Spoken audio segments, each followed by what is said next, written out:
Oh, man.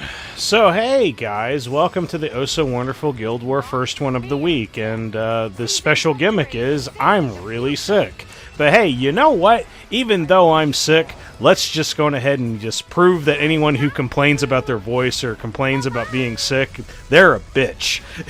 It's not that hard to get this shit going. So hey, we're going into a Senya, an ae-KARINA, and then a Conqueror Lilias. And the only thing that was genuinely really scary about this team at all is the very first action where the ae-KARINA went.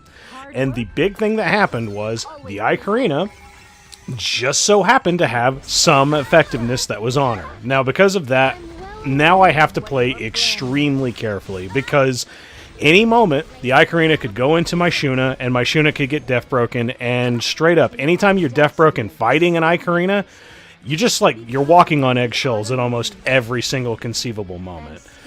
And then that's the other thing that also sucks. I probably did the wrong thing by bringing in Lone Crescent Bellona to stick into the back row. Lone Crescent Bellona is strictly there pretty much as an answer to both Senya and also just to do occasional AoE damage, and mine's also on an injury set.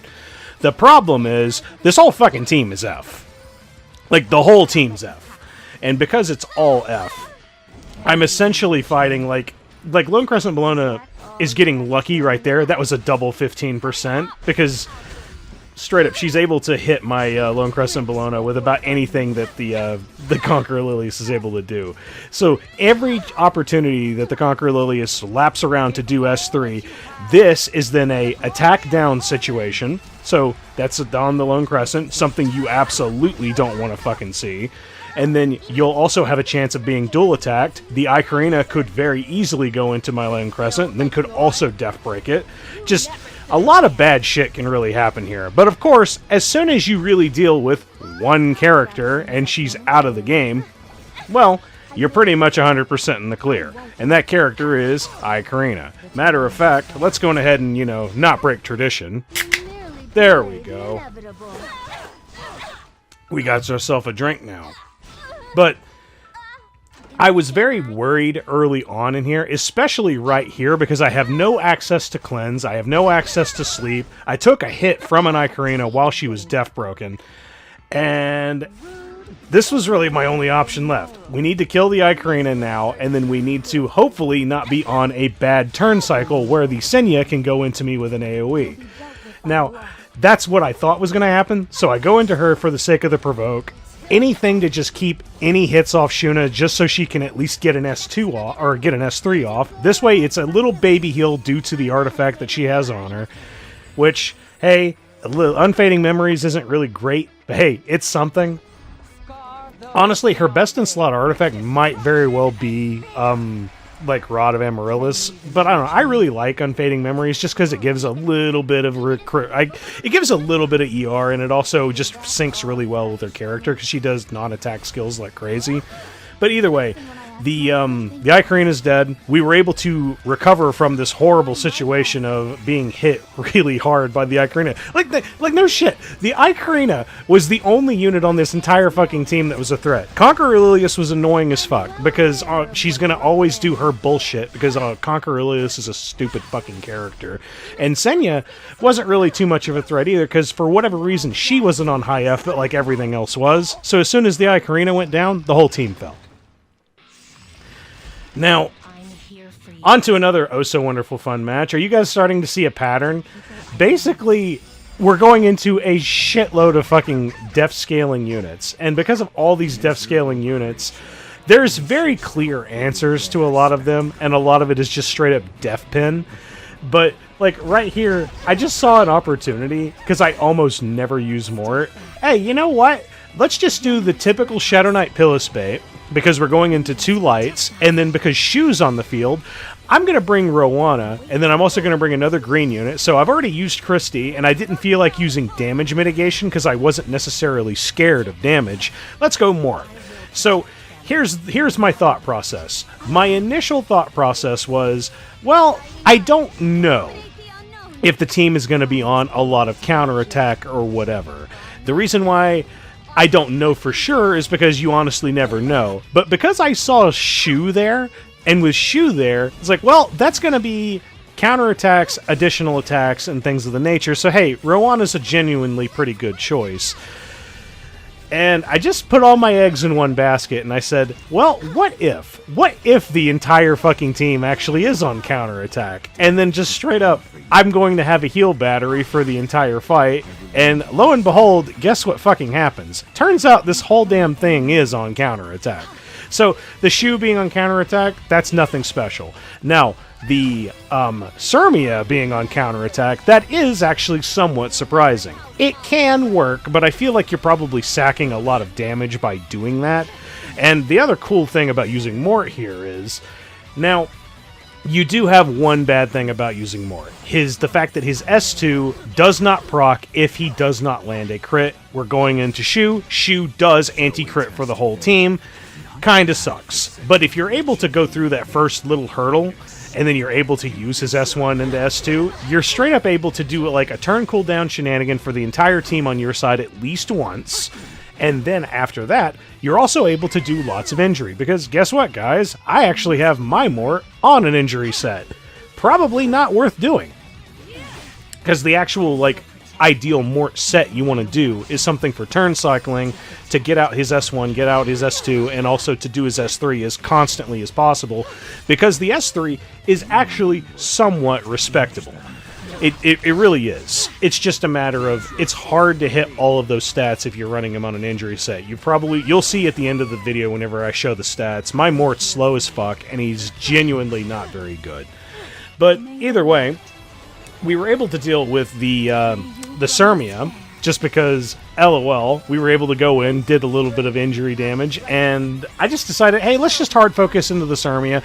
Cermia is quite literally the only thing that's going to fuck me up. And now with that, we're just going to go ahead and hit auto.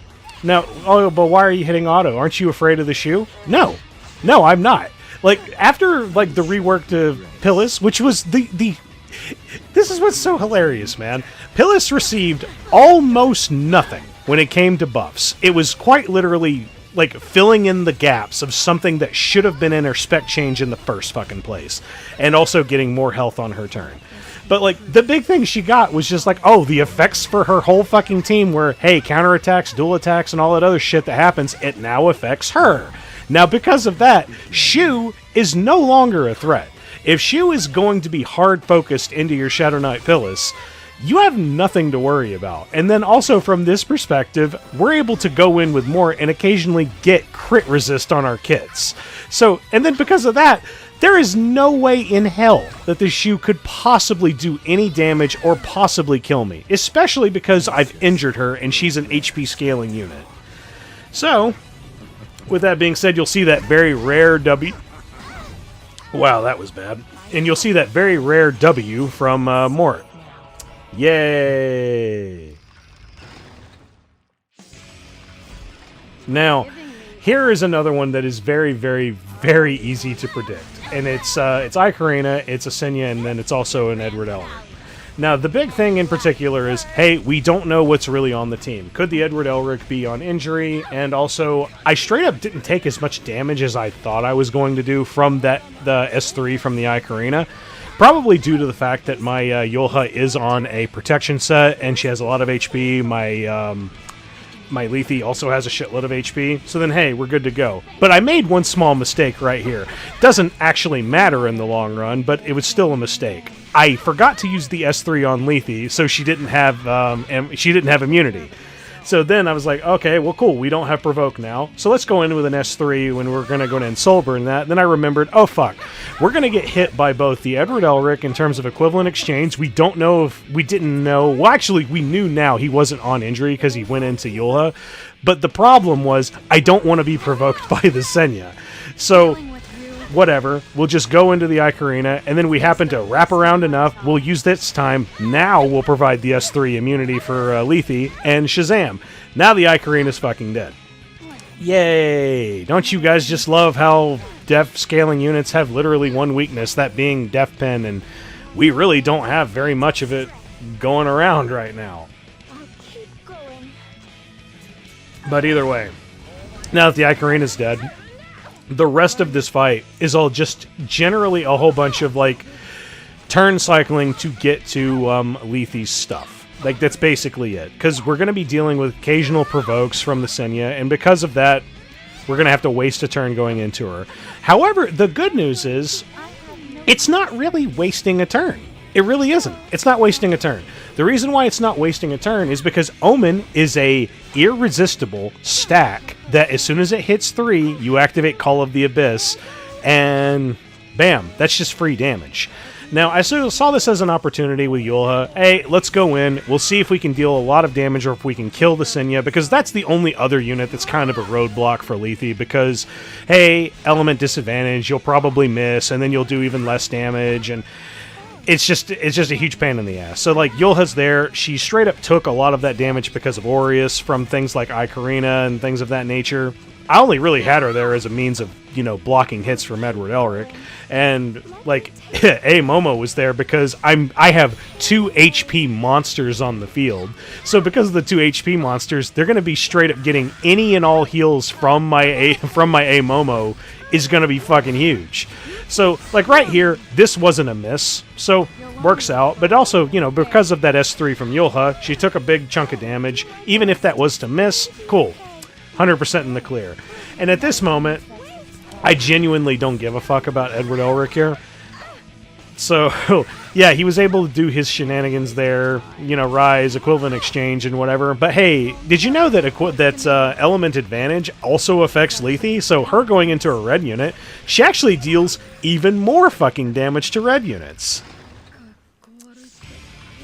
Now, this is something a lot of you have all seen. We've all seen it. It's pretty damn effective, especially whenever, you know, the RNG is on your side. For example, the Dark Corvus got pushed back right there instead of, you know, getting 15%ed. So we'll use Iseria right here. She'll S2 the Dark Corvus. Now we have full skill cooldown. We also have 10 souls. We can use Devil's Descent on any unit of our choosing. Well, let's go for the only unit that's actually a fucking threat. And that unit is Lionheart Cermia. Now, fortunately for us, our Destina's right up here next. We'll use S2 regen. We'll bring up Dark Corvus and Shazam. Now it's his turn. Well, I wonder who I'm going to hit.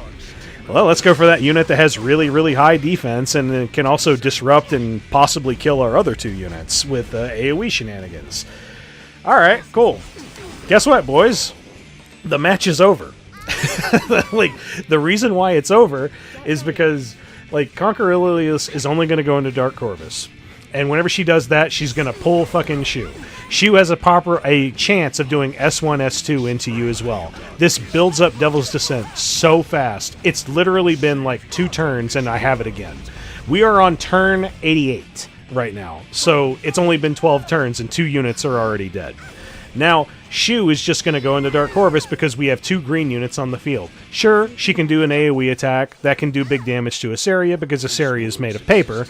But we have Destina with us, and with Destina there, we can always revive at any moment, anytime we need it. And we also are trying to fish for some S1, S2s. Doesn't end up happening. Whatever. Not a big deal. And so we're going to get this one big hit right off here. Hey, looky there. We has Devil Descent. Time to go in yet again. But we don't have Soul Burn. Doesn't matter. She's already at like half health anyway. It's going to kill. Like, it's going to kill. 18k. Yay! So, are you guys ready for the fun match? It's coming. So, Death Dealer Ray, Ocean Breeze Luluca, and Desert Jewel Basar. Boy, this looks like a smart decision. So, we're fighting ae-KARINA, Angel of Light, Angelica, and Senya. Now, this is one of the very, very big reasons why I almost never bring Mediator Calric into, like, AOLs, like, ever again. The biggest reason why, it's my own fault. It's the fact that I have too much speed on my Mediator Calric, but I can't justify taking that speed off because it's actually a pretty important stat for him. So, I'm at like 240 speed on Desert Jewel Basar. I happen to go first from the AOL instead of the AOL. AOLs are weird as fuck. They're either super, super fast, or they're like at middling speed at around 230 to 240. It's really, really, really annoying. So, what I'm going to do is, instead, let's shift our focus, and we're going to hard focus into ae-KARINA. The goal now is to prevent her from using S3 ever. So on the very first turn, we were able to get enough of a speed boost or enough of a CR boost from both from Ocean Breeze Luluca to where we were able to bring up DDR, and then DDR was able to put her to sleep. Now here, we've already activated the AOL yet again. She's also rocking Spirit's Breath, which is a huge pain in the ass. But right here, I'm going to use the S3 from Desert Jewel Basar. This will also cleanse us, and it will also give us immunity. We have somewhere in like the 200 range of effect res on every character except DDR, which goes to show how fucked the effectiveness and the effect res like just relationship is. Because you are not safe going into any debuffer, period, unless you are at like 250 to 300 ER. It is a huge pain in the ass. But either way, we're not here to bitch and moan about like ER and whatever. What we need to do is every opportunity that we get, no matter what, we're going to keep going into the ae-KARINA, and our goal is to either keep her asleep, CC her in any way, stun her in any way. So any chance that she's asleep, we're never going to go into her with Desert Jewel Basar, because Desert Jewel Basar does have an opportunity where he could possibly inflict stun. It's a cool thing that he can do. And then the other cool thing is, Ocean Breeze Lilica, every now and then, whenever her focus is full, she'll attack with a truck, and that will inflict blind and 1 turn of silence. Now, fortunately for us, the ae-KARINA is not on a lot of effect resist. In fact, I have no clue what this bitch is even on, because I straight up give her almost no opportunities to attack. And hey, looky there! It's DDR's turn again! It's really, really fun, because this whole team I'm rocking has no need for soul burns of any kind. Like, the soul burns are really not useful on anyone, except for, you could argue, Ocean Breeze, because then her CR boost affects the entire team instead of whoever's the highest on the bar. Now here, I take a look real quick and I see, okay, so how close are we, and do I want to, give a boost to DDR? So I make the decision, yeah, let's boost it up, and then we'll throw an S1 at this again, because, hey, soul burn, LOL. Now, the ae-KARINA is quite literally 1 hit away. All we have to do now is we just have to get through this next little bit. Now, here's where things get a little bit scary, but there's really nothing that I can do about it, is the fact that this dual attack happens right here, causing Ocean Breeze to go in, but it's not too bad, because she was already next on the CR bar anyway, so whatever, it's just how it is. And we happen to land a blind and a silence on her yet again. So yay, it all worked out. There was a very scary opportunity of, oh man, she could go in and she could really, really fuck all of my plans up. But hey, doesn't really happen. Because we also lost a turn on DDR. He wasn't able to go into ae-KARINA. But hey, right here, she has a little barrier. Let's delete that real quick with Desert Jewel Basar, and we're 100% in the clear. So now that the one threat is out of the way, that being ae-KARINA, now we can focus on the rest of the team with DDR. So even though, hey, Ocean Breeze had unbuffable on her right there, not that really big of a deal, because straight up, I'm not using her to inflict venom. I'm really using her as a secondary cleanser just in case, because, 220, whatever ER is just straight up, bitch numbers nowadays. You have to be in the 300 range to be somewhat safe on a fucking cleanser, which, so this is my point of like, hey, how about we go ahead and get ourselves a cleanser that's immune to silence? I don't know, might be a kind of a cool idea. Maybe ML Acades. Yeah, make her immune to silence. Immediate, counter to AOL. But now here we go. We're fighting Choux, Ocean Breeze Lilica, and an Apocalypse Ravi. So I decide, okay, let's go into that with an immediate first turn Midnight Gala Lilias into the Choux.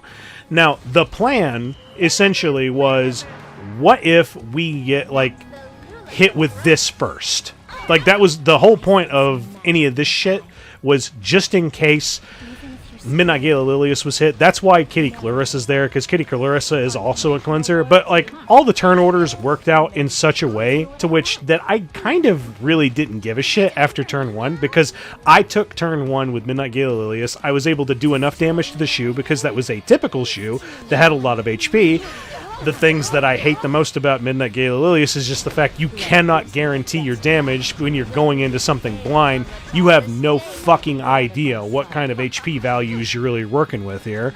But like, right up here is probably my favorite thing that I do in the entire fight is I go for the S1 on Kitty Clarissa, get the free dual attack. Now this procs Wind Rider. This gives me more attack, and because of my more attack, even though this is Proof of Valor, Apocalypse Ravi right here, bam, that did 26,000.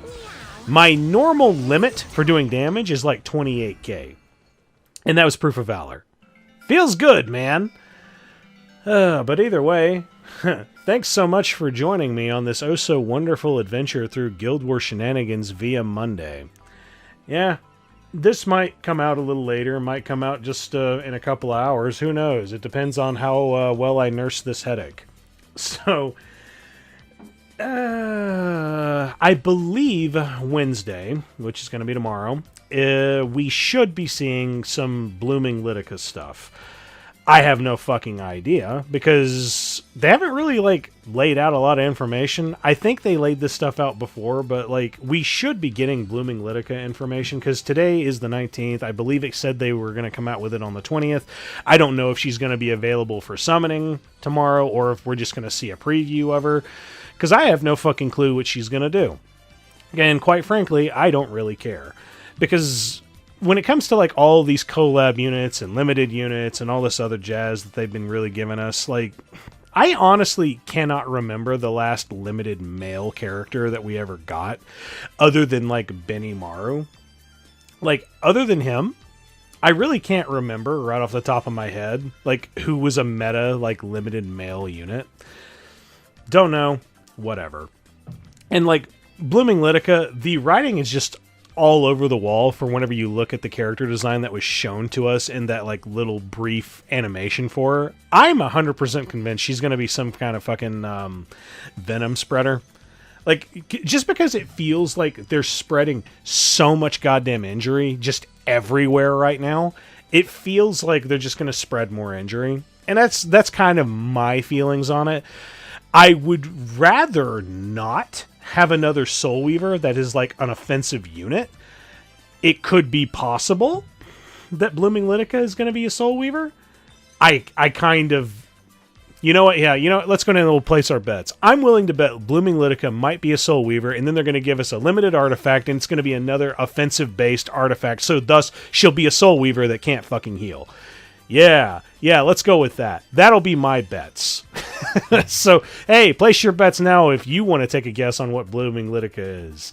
But either way, guys, thanks for coming in. If you like this video, it'll make me feel good, and if you want to see more of my content, go on ahead and hit subscribe. Hope to see you later. Bye.